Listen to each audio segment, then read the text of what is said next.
You are unmuted. All right. So hopefully everyone can hear us here. And welcome to another webinar from Multicopter Warehouse. My name is John Parker. I'm here with my colleague Aaron Woods. Welcome, thank you. And we are going to do a sort of a primer on Lidar versus photogrammetry today. So as I like to say, particularly I've been in photogrammetry a long time, so it's a sort of a dry subject, but it's one that's becoming more and more important. And I get a lot of questions these days. This is the reason for doing this webinar is I get a lot of questions about what's the difference between Lidar and photogrammetry? Why do you use one? Why do you use the other? And I generally wind up starting the conversation with explaining the difference between the two. And I just thought maybe it was time to do a webinar to really explain what is the difference between photogrammetry and Lidar in the technologies. You can make that big.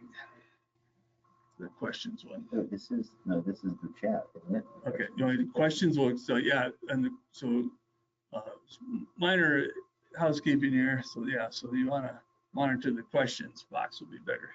So yeah, so send your questions in. Aaron's going to try to monitor those, and we'll go to next slide. So here's what we're going to talk about a little bit today. We're going to talk about some history and some technology, the difference in the workflows, and then we have a couple examples. I want to thank our friends over at Rock Robotics. Gave us some examples of 2 sites that were done with both Lidar and photogrammetry, and we can kind of look at the changes there or the differences. So we're going to start with photogrammetry because it has been around the longest. All right, so I always like to go back. So the word photogrammetry has 3 parts: photo, gram, and metry. And literally, if you break those down, it's the photographs to record and to measure. And so basically, photogrammetry is making maps from recorded measurements on photographs, right? And so as we're going to see is one of the keys is, you know, the fact that we have overlapping images, which you sort of see in the image there. So the photogrammetry goes way back to the 1800s. People started going up and taking pictures as soon as they had cameras, as soon as they had a way to get off the ground up in hot air balloons. These are just some of the highlights here. So Wilbur Wright started taking photographs in Italy from an airplane. That's sort of the first known time of that.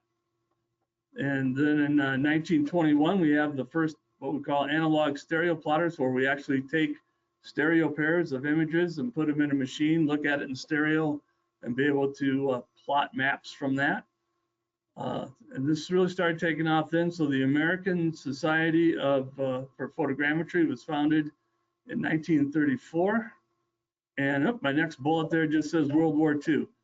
Anyway, so World War II was a real jumpstart for photogrammetry. The photo interpreters, I mean, really took off. Coming out of World War II, we had a lot of people trained in photogrammetry, and that's when it sort of took off as a business. And that's what we'll call the 1950s to the 1970s, the age of analog instruments. The 1980s was when we first started getting into digital photogrammetry systems. And when I say digital photogrammetry, at that point, we're still talking about film, but using analytical instruments to make and record measurements onto the computers. And then in the 90s is the birth of soft copy photogrammetry, which is basically what has led us to where we are today with products like Pix4D and DJI Terra and SimActive and those type of softwares. So going back to history here, so that first picture on the left is absolutely one of my favorites in the history of photogrammetry. That is called the multiplex projector, and that has X number of projectors up there, and each one has an aerial photograph in it overlapping. And so they basically, without the ability to do aerial triangulation in those days, they literally physically put them in projectors and projected the imagery down onto a drawing table. Moving towards the middle, is an analog stereo plotter. This happens to be the Wild B8 from Switzerland. It was perhaps the most produced stereo plotter, analog stereo plotter, where you had a pair of photographs on either side, and there's an optical train, and an operator looked in there, he sees it in stereo, and he can literally put a dot on the ground and like trace contours, trace roads, trace buildings, and it would draw out on a table next to the stereo plotter. I don't think you're showing your screen. So when did you hear the screen? Oh dear.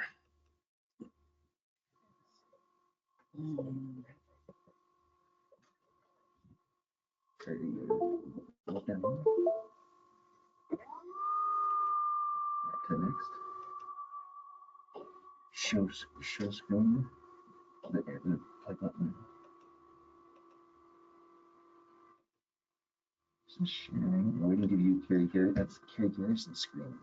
Change presenter. Make it you. Organizer me. You. Me. Show my screen. You can get off this. Continue still on hold. Start broadcast. You can get that off the screen. It's terrible.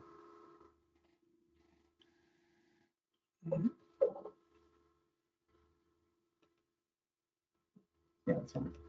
Okay.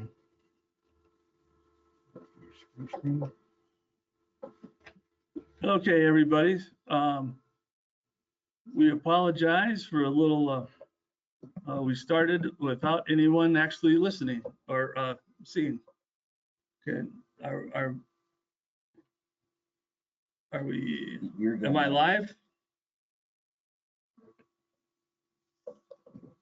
All right, well, once again, as we're starting here, thanks for joining us at Multicopter Warehouse for a Lidar versus Photogrammetry webinar.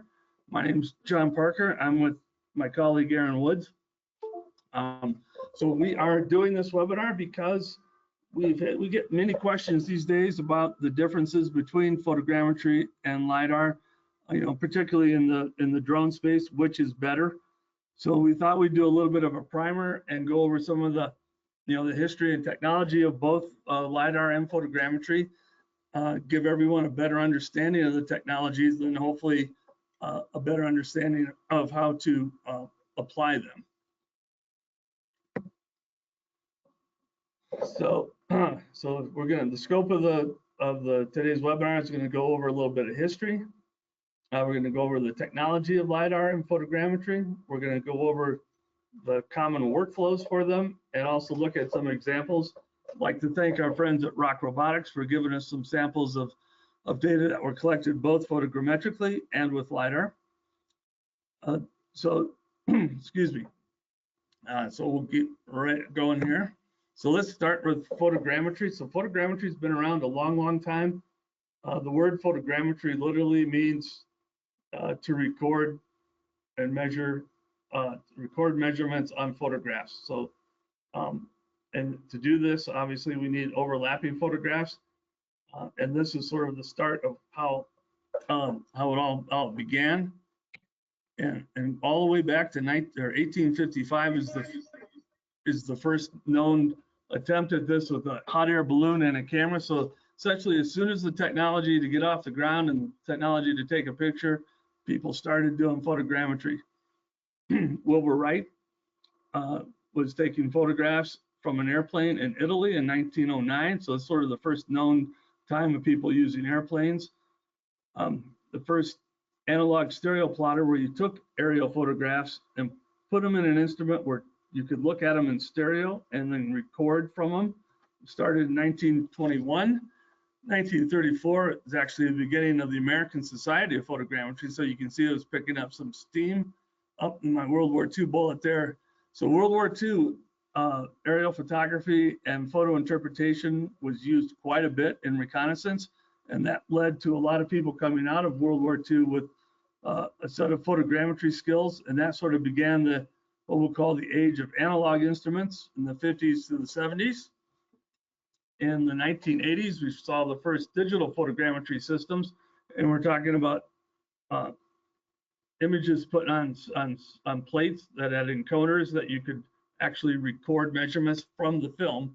And then the 1990s saw the birth of soft copy photogrammetry, which is where we are today with programs like Pix4D, DJI Terra, SimActive. So going back to history here, that first picture on the left is one of my favorites. It's a multiplex projector. And they literally, since they didn't have computers to be able to solve putting the images together, they literally put them in a series of projectors for the whole strip and then projected them down onto a plane. And then they recorded the maps from there. Moving to the center, we've got a Vil B8 analog stereo plotter, probably one of the most produced of all time, and that's from Switzerland, where you have a pair of photographs, an operator sits looking into optics to an optical train, and is able to actually put a 3D dot on the ground, record contours, roads, features, and then draws out on the drawing table to the right. And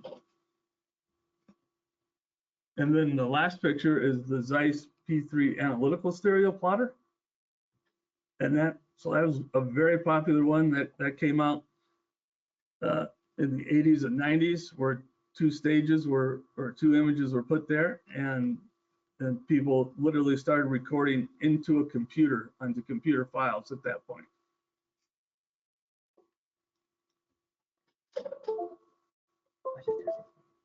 Good? Yeah.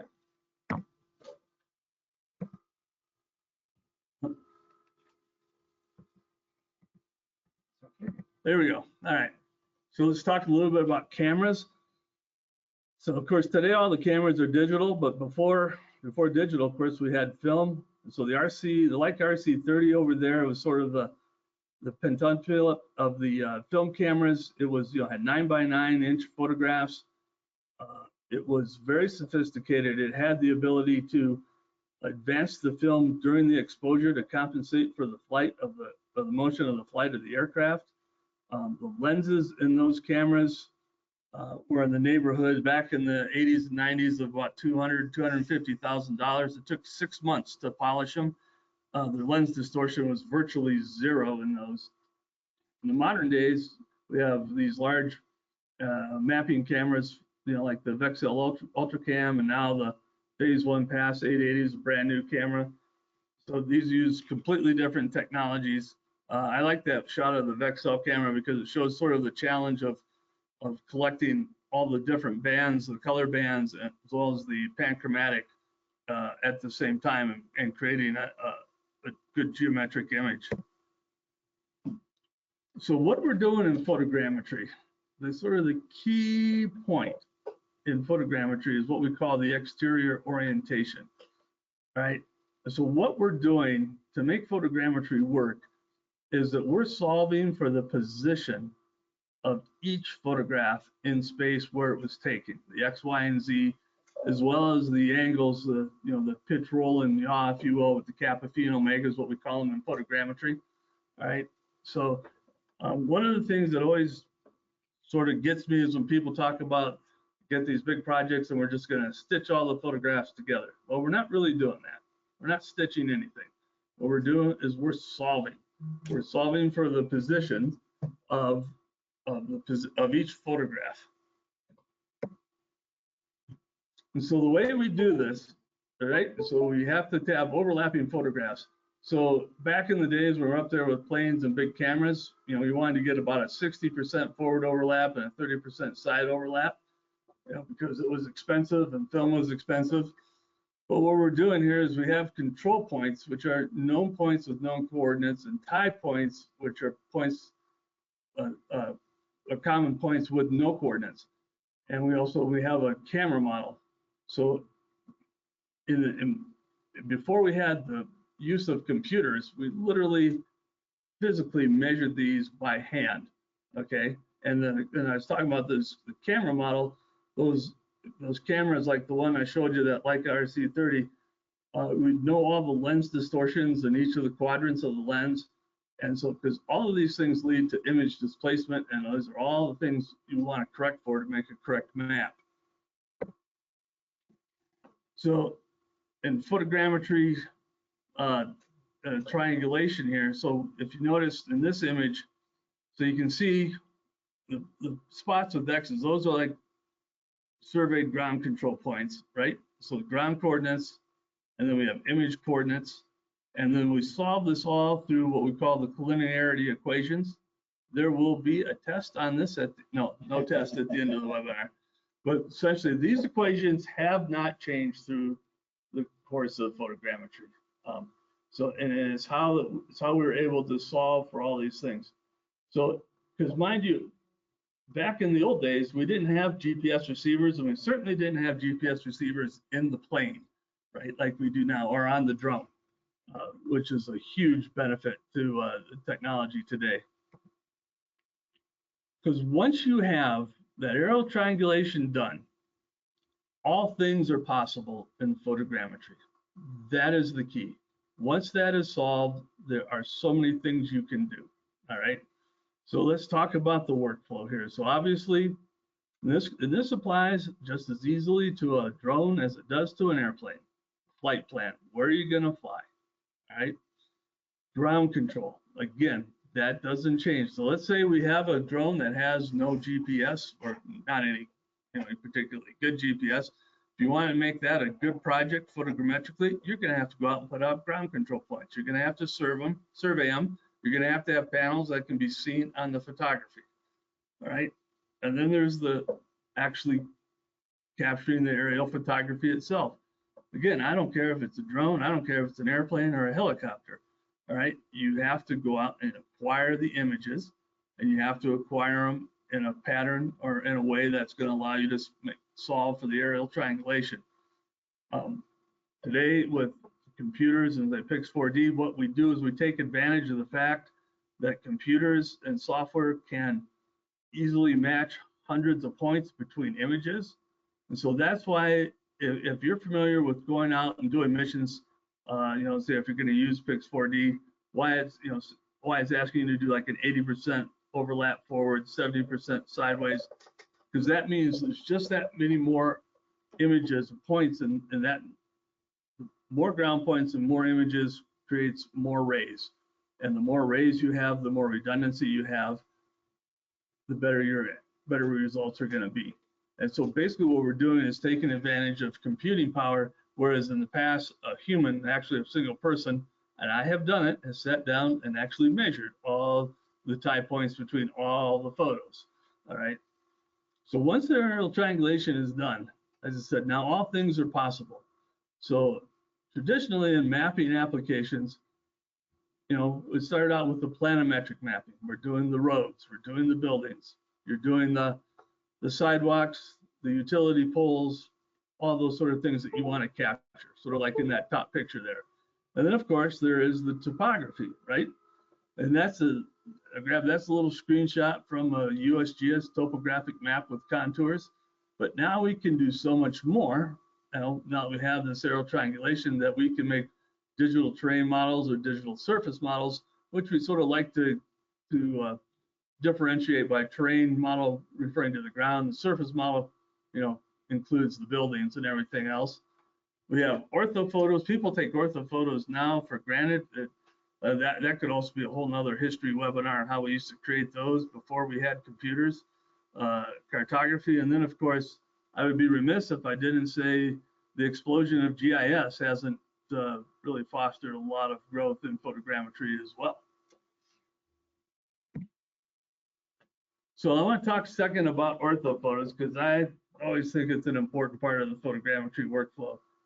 All right, so an aerial photograph, if it's taken straight down from the top, or any photograph actually, a photograph has a central perspective.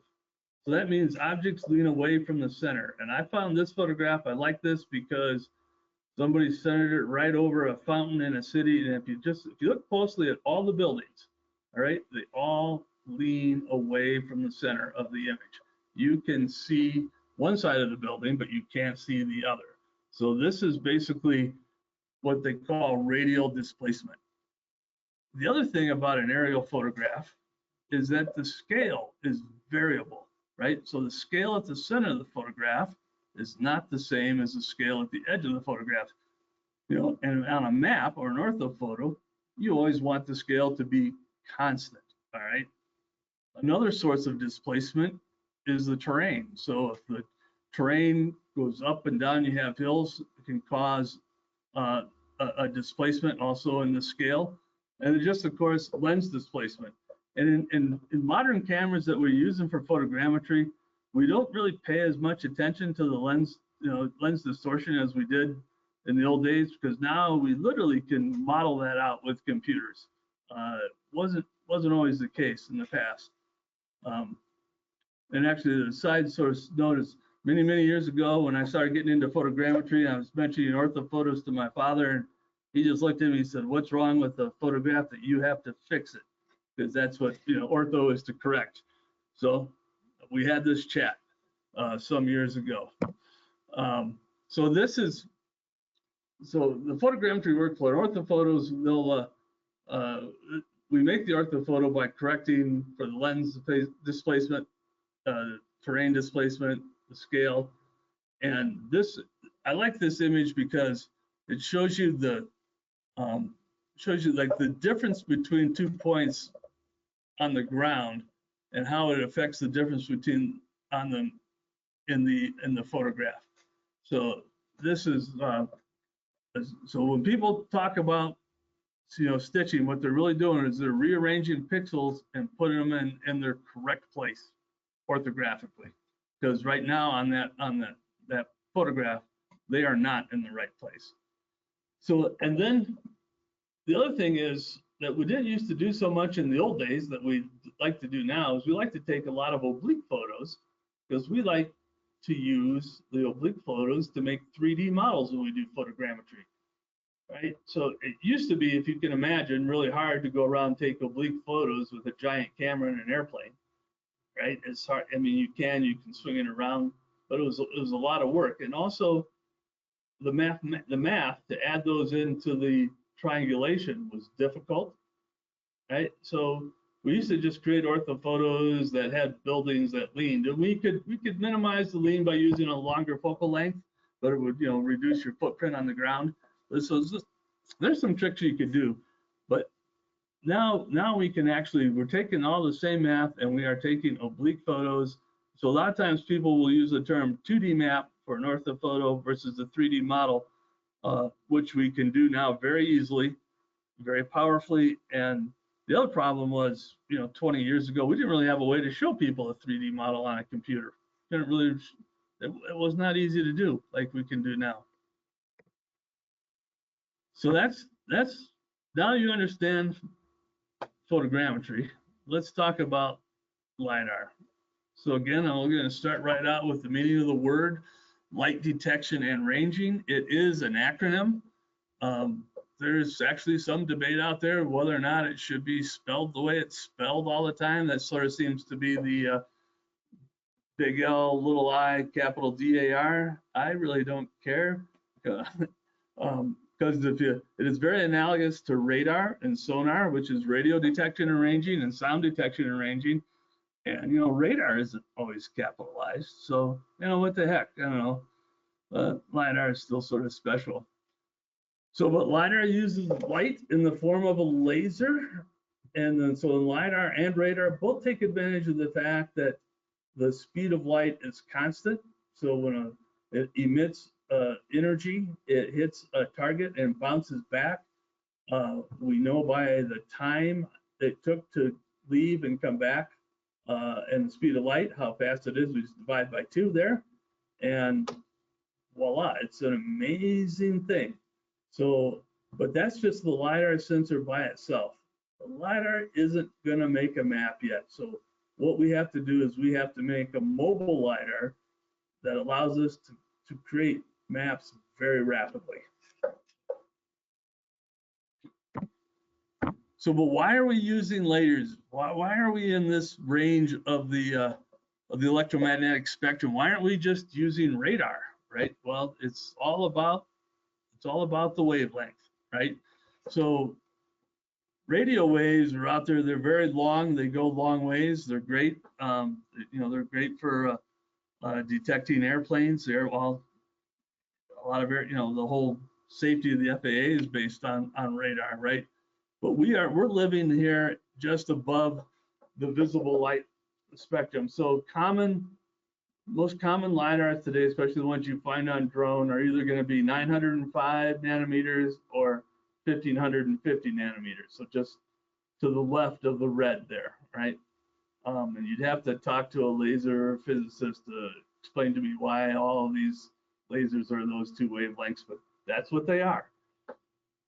Don't shoot me, I'm just the messenger. And then, of course, and then at the other end of the spectrum, we don't want to be, the wavelengths that are too short, because, we can't be up there flying around bombing people with X-rays and gamma rays. That would make us very unpopular in the mapping world. So what is mobile LiDAR? So it's a combination of sensors that will allow the collection of LiDAR data while we're moving, right? So original mapping mobile LiDAR units were very large with powerful lasers. You put them up in aircrafts, you flew them 10,000 feet in the air. And I was just amazed. They cost millions of dollars, about $1 million, right? And they first sort of came to use in the 1990s, and it was pretty amazing because you're flying around at 10,000 feet and you're getting like a 15 centimeter accuracy of a DTM flying in an airplane at that level with a laser. Pretty crazy, all right? So what are these components that turn a LiDAR into a mobile LiDAR? So obviously the key thing is the LiDAR sensor. We're going to talk about all the different properties of a LiDAR sensor, but it has to have some way of knowing where it is. So we put it together, you integrate it with an inertial navigation system. And initially, inertial navigation systems are sort of born out of the rocket age.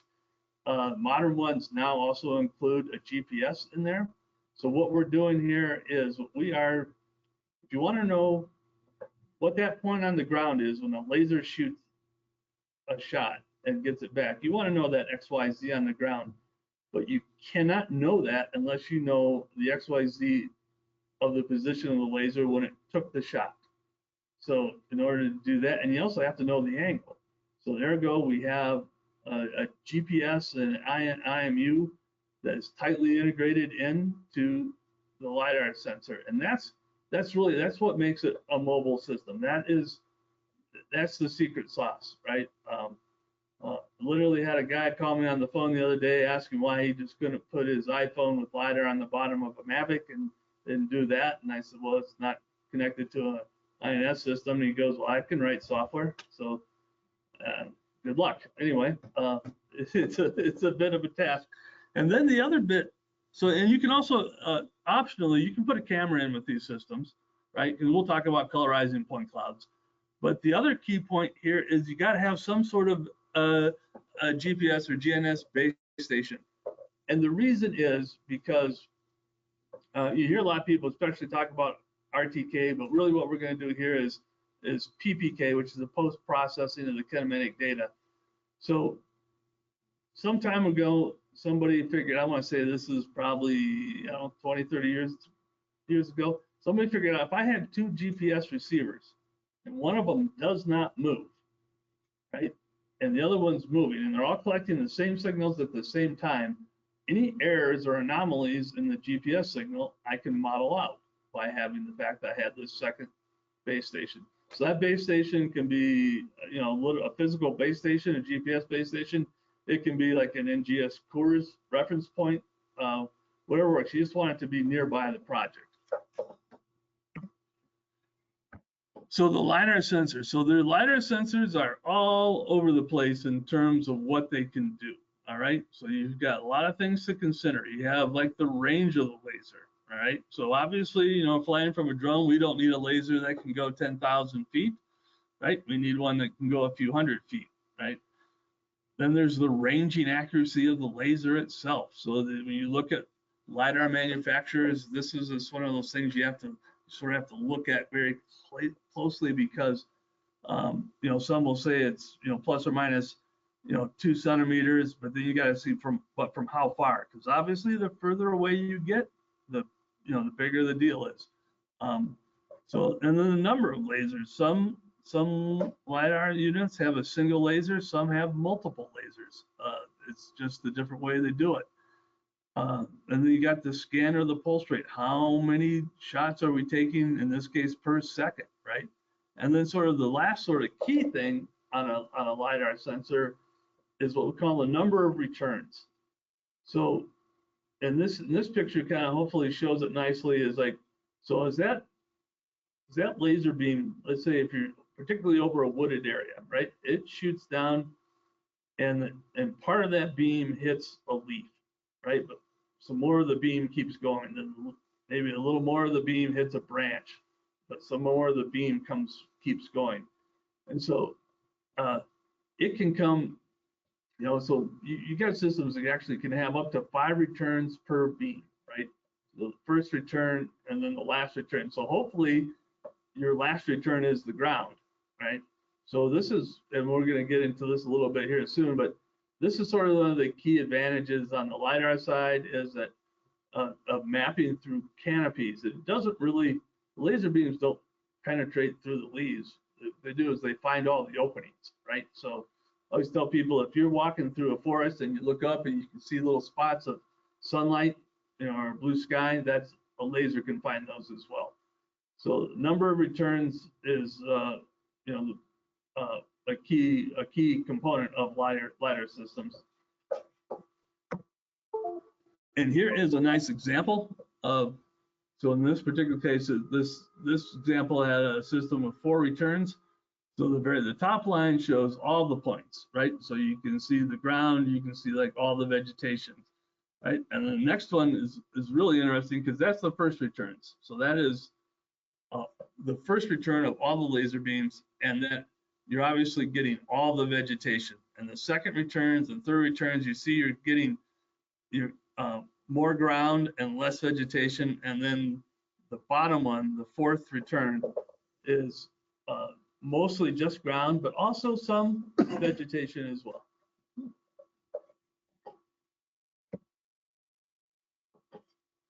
All right, so LiDAR data characteristics. All right, so LiDAR data resolution, say points per meter squared, as people talk about all the time.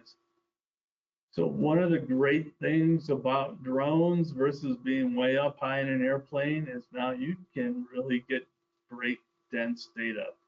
So how do we figure out the density? As we look at the scan rate, right? So the more pulses you have at, you know, at a constant speed, the higher the resolution.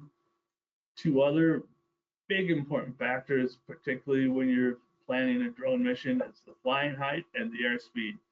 So the higher you fly, the lower the resolution, right? The fewer points per square meter. But the faster you fly is, the faster you fly is also lowers the resolution.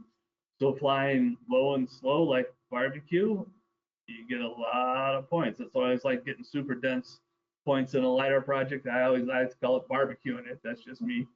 And then the other thing is we're talking about, so, you know, we talked about overlap in photogrammetry. Overlap is also an important consideration in LiDAR, right? And so one of the standard practices is doing a 50% side lap. And what that gives you, that means basically all the ground in a LiDAR project will then be covered by two passes of LiDAR. So, and also from different angles. And not going into detail in this webinar, but maybe it's something we could cover later on. So, you know, the scanning patterns of LiDAR as well, really interesting, right? So, trust me, it is interesting, even if, right, Aaron? Mm-hmm. Yeah, see, Aaron says it's interesting. All right. Well, let's talk about this INS stuff, right? Because this is really kind of the key, or the in often many cases one of the more expensive parts of the LiDAR system. So an IMU will have 3 accelerometers and 3 gyroscopes minimum, all right, tightly mounted, right? And those are, and that's sort of that's the tricky part, right? Of because they're not just plug and play, right? although they're getting more and more popular that way.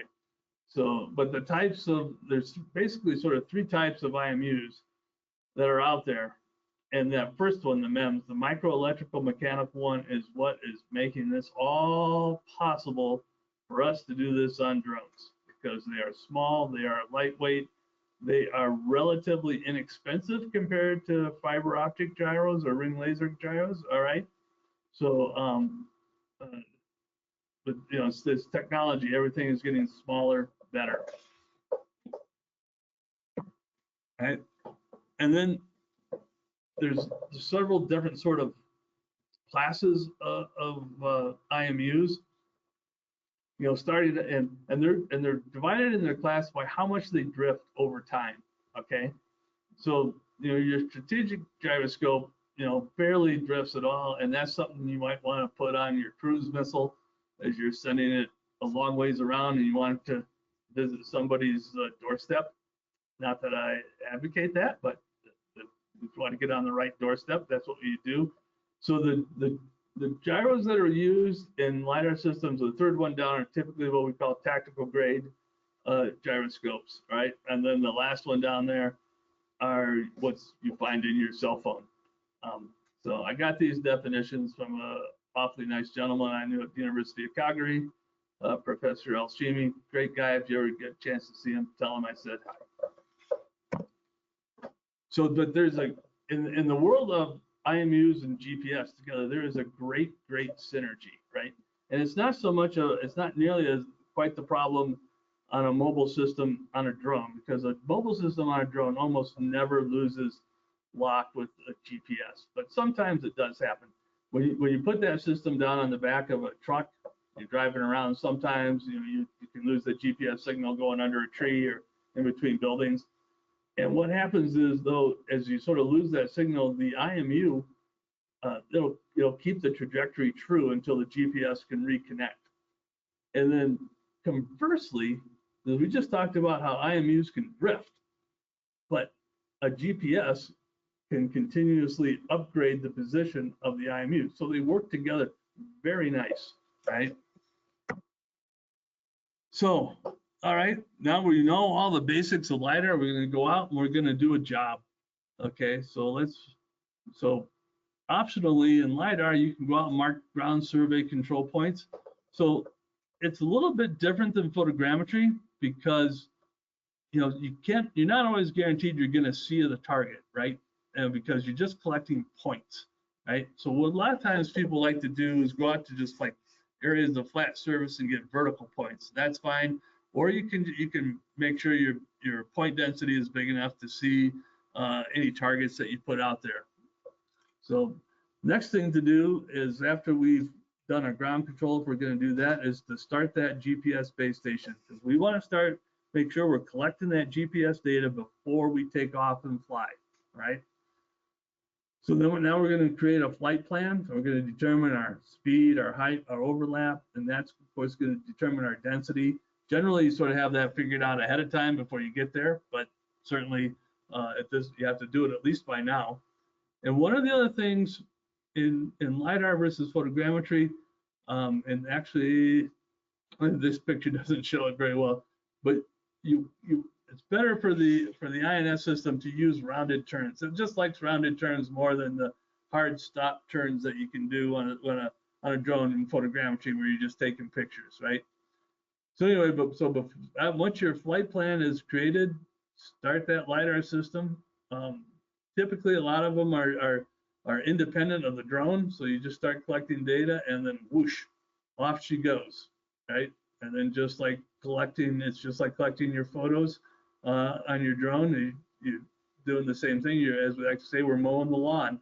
A lot of times, with depending on the system, with LiDAR, you may want to do a little figure 8 before you start collecting data, and that's just to help the IMU sort of get its bearings. So once we've landed, now we've got all this data. So there's where the workflow changes a little bit. And so the first thing we have to do is we have to calculate that trajectory. We have to know where that drone flew, and we do that by combining the GPS and IMU data from the drone with the GPS data from the base station. And essentially, that's where we do what we talked about earlier, the PPK solution, which is a differential GPS solution with the addition of the IMU data. Okay, and once we do that, then we can combine all these measurements that we took with the trajectory, and that gives us our geolocated, georeferenced point cloud, right? If you have ground control, depending on the software you're using, this is where you can refine it, and you can also colorize. And so, like, if you took pictures with it, so that is that picture there at the bottom, and probably doesn't do justice over the webinar, but that is a LiDAR point cloud that has been colorized with RGB data. Okay, and then once we have these point clouds, then of course we're off to do all sorts of great things. You know, the most common format in use today is the LAS or LAZ, which is the compressed LAS. And then we can take them out and exploit them, right? So there's basically all geospatial software anymore can accept point clouds, right? It used to be just something that overwhelmed it, but everything from Esri to the Autodesk products to the Bentley products, you know, there's Pix4D, you can combine it with your photogrammetry data, and Terra, Global Mapper, Topodot, et cetera, et cetera, et cetera. And in this case, you know, one of the great things you can do with LiDAR data is classification. Again, that's probably a topic for a whole nother webinar, but in this case, in this picture here, I sort of chose this one because it classified basically ground and not ground. So the red is vegetation and building roofs, and the green and the sort of is the ground. And I guess I'm gonna say the brown is shadows. So how are we doing? Oh, we're almost, okay, so basically the advantages of LiDAR and the advantages of photogrammetry. What I like about LiDAR is it's a first generation point cloud versus say photogrammetry. It is a point cloud generated after triangulation and matching images, all right? It is an active sensor, so you don't, doesn't matter if it's a cloudy day or not, data is gonna be the same. Third point, maybe I should have put that at top because vegetation penetration is really something remarkable, and depending on the area you are, even when you, especially when you compare places where people are surveying by hand, the surveyors will, if it's got a rough thicket and they're supposed to go in there and get a point, sometimes they go around the thicket, right? So you got you get with LiDAR data, you get better edge detection, right, on buildings and things like that, right? And you can really, and you can control the density of the points, right? I mean, to a degree, you can do that in photogrammetry, but in LiDAR, it's pretty straightforward. Now, the advantages of photogrammetry, and I should be, I mean, I'm working on 25 years of photogrammetry at this point in my life. So the great thing about photogrammetry is the detailed imagery, right? I mean, that's really great. It is certainly more established. It is also much more forgiving, right? So if you go out there and you can't, your project won't solve for some reason, it's usually probably related to control points. So you can go back out there, or you can find points from your imagery. You can go out, you can survey them again, and you can rerun it, and you can fix it. A little harder to do with if something went wrong with the LiDAR, a little tougher situation, right? Typically lower cost, you can get into photogrammetry for less money than you can LiDAR. LiDAR prices range wildly. And the other thing is ortho images. I think we talked about that earlier in the webinar, right? So that's one of my favorite things in photogrammetry. All right, so we're gonna look at a couple of examples here. So we switched computers just before the start of the webinar, so hopefully this will go well. So we've got this again, thanks to our friends at Rock Robotics and also at Moorbass Engineering in Georgia. So the first instance we're going to look at here is we've got the University of Missouri football stadium captured in photogrammetry and Lidar. And then there is this heavily wooded area down in Georgia, Mount Zion. And those of you who are in Georgia might know where that is. I have no real idea. So I'm gonna have to get out of here. And I need to get to my bookmarks document I gave you. Yeah. Is that, yeah. Oh, there it is. I hit that there. So yeah, probably just click on that. Yeah.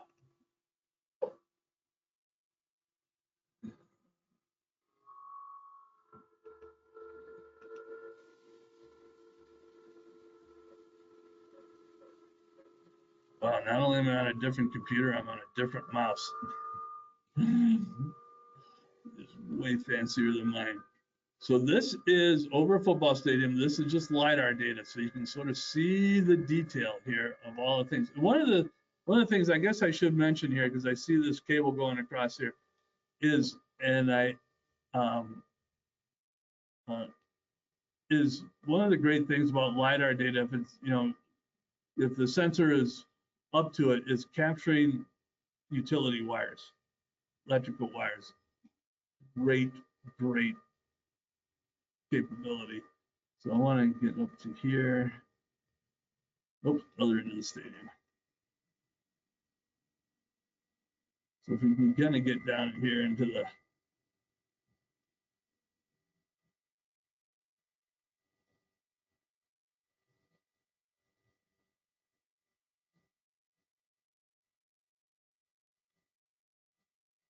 and you can see how I think this is and hopefully this is coming across okay on the internet, but we're looking here.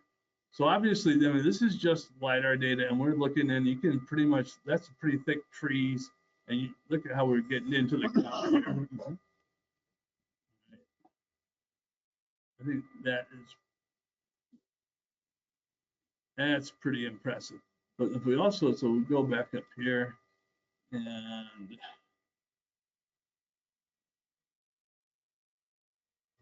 open. So this is the photogrammetry. Oh. Do you have no, I haven't really counted. Okay. Oh, okay. Hold on, folks. Like I said, we did switch computers, so.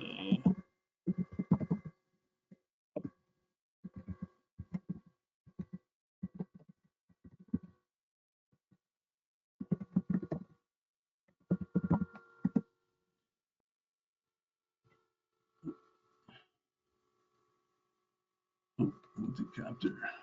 I don't even know where I work.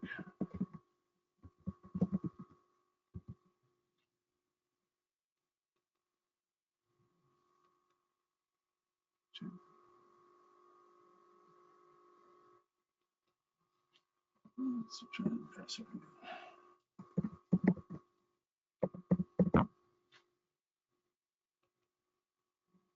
There we go. So here again, we have the stadium. I'm going to bring up the model here. So you can see this is all from imagery. And I mean, this also looks great, right? It's just a different way of doing it. Particularly out here in the open field. So you can really make the argument in like an open field particularly without vegetation, it has good texture. People will ask me what's more accurate, LiDAR or photogrammetry. You can certainly make the argument photogrammetry will be more accurate in that case. Once you get out in the weeds, though, everything changes.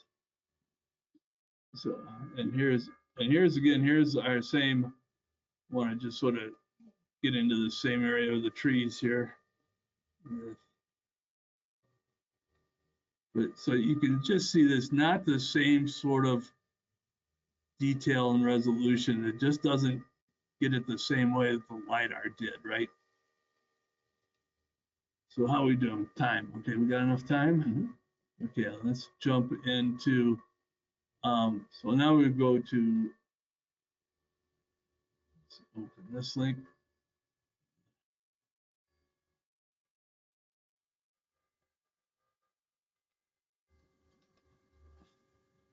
And so this is the photogrammetry.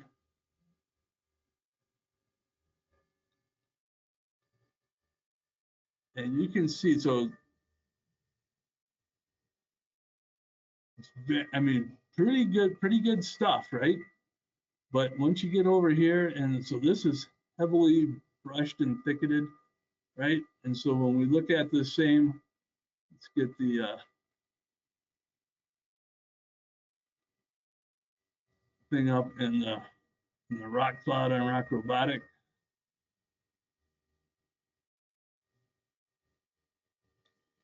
And this, so this was like one of the first times they flew it, and it's my understanding that it actually doesn't have 50% overlap, but it's still, whoa, okay. Sorry, everybody. Standard operator error. You can just, and and I forgot my rock robotic lessons here. What do we got here? Oh, and so we can sort of do a quick classification. So there, now we got just the ground. So this is all the points that got through the vegetation. So, so that's, I mean, I thought these would be a couple of quick examples. Do we have any questions? Unfortunately, I don't have visibility, it seems like, on the question information coming in. And so if there are questions, I would ask that perhaps folks can email them to jparker@multicopterwarehouse.com. Indeed. And actually, that email address is right there underneath Aaron Woods at multicopterwarehouse.com. Either one of us are happy to answer any questions. So, well, that kind of brings us to the end of the hour here, Aaron. Yeah, I can offer assurances to folks out there who are frustrated with our technical snafus here today and previously. We'll get our webinar presentation materials corrected before next week's webinar, talking about a Phantom 4 RTK workflow. Oh, that's right. Yeah, we've got another one coming up next week. Yeah, so that'll be an exciting one to tune in for. So I hope folks out there can participate again next week. We'll be having that webinar Wednesday, and we'll have it set up where we can get your questions when they come in during the hour. We apologize for that today. But thanks so much for tuning in, and join us again next week here at Multicopter Warehouse. Yeah, we always like having you. So, yeah. Cheers.